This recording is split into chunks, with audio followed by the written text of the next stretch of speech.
Saya Gracia Asani. Nomor 4 akan mempresentasikan hasil dialog kami dengan judul antara kontrol dan motivasi peran sistem pengendalian dokumen dalam membentuk perilaku. Latar belakangnya, dalam suatu organisasi keberhasilan dan pencapaian, tujuan sangat dipengaruhi oleh perilaku manusia yang ada di dalamnya. Sistem pengendalian manajemen atau SPM merupakan salah satu alat yang digunakan manajer untuk memastikan setiap anggota organisasi bertindak sesuai dengan visi, misi, dan strategi perusahaan. Sistem pengendalian manajemen atau SPM adalah proses yang digunakan oleh manajemen organisasi untuk memastikan bahwa aktivitas dan sumber daya perusahaan berjalan sesuai dengan tujuan yang telah ditetapkan.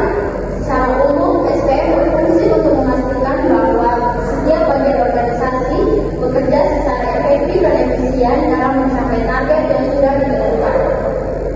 Unsur-unsur utama dalam sistem pengendalian manajemen yaitu perencanaan, menetapkan tujuan dan target yang ingin dicapai.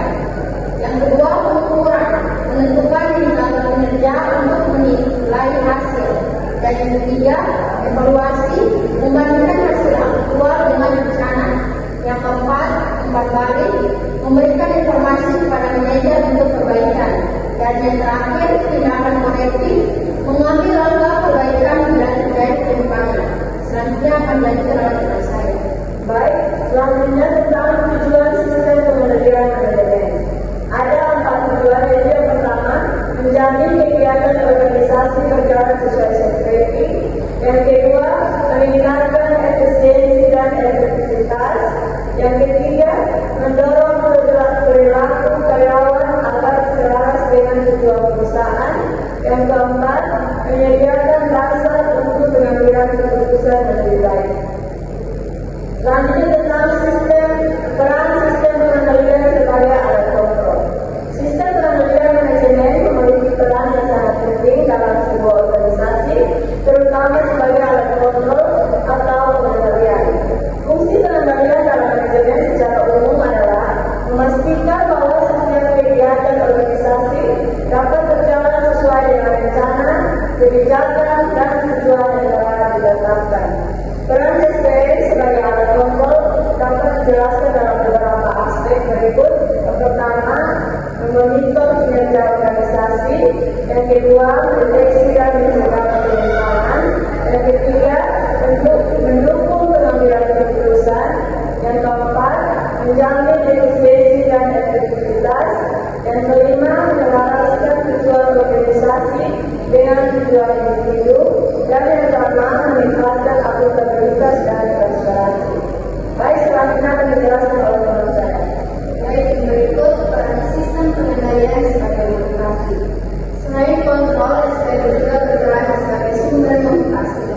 Sistem penghargaan, bonus, promosi maupun feedback positif mampu mendorong karyawan untuk meningkatkan kinerja. Jika sistem pengendalian hanya melihat aspek pengawasan, maka karyawan akan merasa tertekan.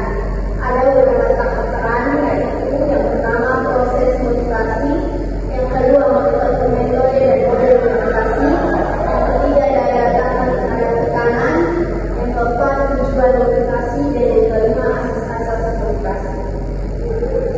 Motivasi memiliki beberapa komponen dalam dan luar untuk mencapai motivasi yang sempurna memerlukan sebuah proses penyampaian yang tepat. Proses motivasi sebagai pengaruh perilaku dapat dikatakan sebagai suatu siklus dan merupakan suatu sistem yang terdiri dari 3 elemen. Ketiga elemen tersebut adalah yang pertama kebutuhan, yang kedua dorongan, dan yang ketiga tujuan. Yang berikut akan dijelaskan oleh teman saya. Baik, selanjutnya yaitu keseimbangan antara kontrol dan motivasi. Dalam suatu organisasi, kontrol dan motivasi merupakan hal yang sama-sama penting, tapi seringkali saling bertentangan jika tidak dikelola dengan baik. Kontrol diperlukan agar setiap kegiatan berjalan sesuai dengan rencana dan tujuan perusahaan, sementara motivasi diperlukan agar karyawan tetap semangat, kreatif, dan berkomitmen terhadap pekerjaan. Berikutnya yaitu kalau kontrol terlalu ketat, karyawan bisa merasa tertekan, tidak dipercaya, dan kehilangan inisiatif. Sebaliknya, kalau motivasi diberikan penyimpangan atau penurunan disiplin kerja.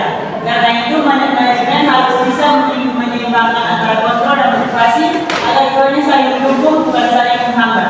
Yang pertama, kontrol sebagai pengarah perilaku, kedua motivasi sebagai pendorong kinerja, yang ketiga keseimbangan antara keduanya, dan yang keempat adalah tujuan keseimbangan kontrol dan motivasi. Contoh kasusnya yaitu sebuah perusahaan manufaktur sepatu menerapkan sistem pengendalian biaya yang ketat dengan menggunakan metode activity based costing atau ABC untuk mengalokasikan biaya berdasarkan aktivitas yang terjadi dalam proses produksi. Dengan demikian, perusahaan dapat mengetahui dengan lebih rinci biaya yang dikeluarkan untuk setiap langkah produksi, mulai dari pemotongan bahan baku hingga proses pengepakan. Sistem ini memungkinkan manajer untuk mengidentifikasikan area di mana efisiensi dapat ditingkatkan, misalnya dengan mengurangi waktu yang dibutuhkan untuk tiap proses atau memperbaiki penggunaan bahan baku. Dengan demikian, pengendalian biaya dapat dilakukan lebih efektif dan perusahaan bisa menawarkan harga yang kompetitif tanpa mengorbankan kualitas produk. Dari kesimpulannya, sistem pengendalian manajemen memiliki dua peran utama, yaitu sebagai alat kontrol dan sebagai sumber motivasi. Kontrol diperlukan untuk memastikan kesesuaian dengan tujuan organisasi, sementara motivasi dibutuhkan untuk mendorong kinerja optimal.